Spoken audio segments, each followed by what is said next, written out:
More than 200 people gathered to protest the U.S. Supreme Court ruling that ends constitutional protections for abortion. The group Mystic Valley Action for Choice anticipated this decision from the High Court and planned this rally. Organizers say overturning Roe v. Wade is expected to lead to abortion bans in roughly half the states. And protesters here say that is unacceptable. You know, this is an attack on women. It's not just about abortion, which is really important. It's about women, an attack on women, and taking agency away from women and their rights to be an equal part of this, society, of our economy, of our government, of everything. And this is just the next round. And it's very upsetting. I'm angry, I'm enraged, but I'm also engaged. And this is the beginning, this is a continuation of a fight. And I had a legal abortion in the early 80s, and I will go to my dying day making sure that other pregnant people have an opportunity to manage their own health care.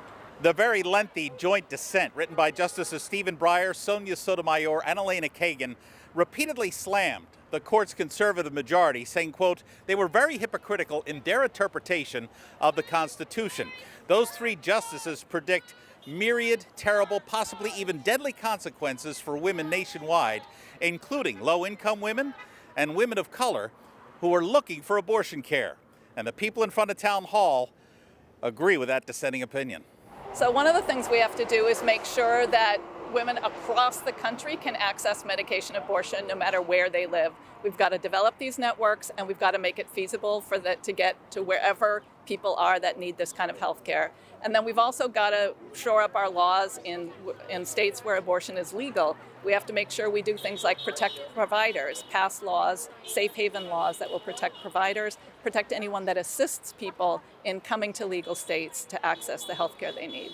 To me, healthcare is a holy right, and it's a sacred bond that a woman or anyone with a uterus has between her and her doctor. And so to come up against that, to me, feels like a theological non-negotiable, something that we can't allow to have happen.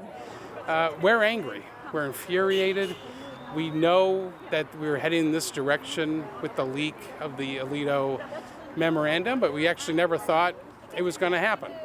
Because what the Supreme Court has done is overturn a constitutional right that women have had for decades across this country. And it's infuriating, it's divisive, and it's also going to lead to many, many deaths of women across this country. It'll be poor, largely women of color, who won't be able to access reproductive health care. And that's scary, and that's disgusting. And we need to speak up. We need to march. We need to protest. We need to vote. We need to get everybody engaged to make sure this decision is overturned and that Roe v. Wade is codified by the Congress and signed into law by President Biden. Anything short of that would be aberration of our moral responsibility as people in this country. Not our court! Not our court! Not our court! Protesters say this decision will only help fortify their base as we head into the midterm elections this November, and that rallies like this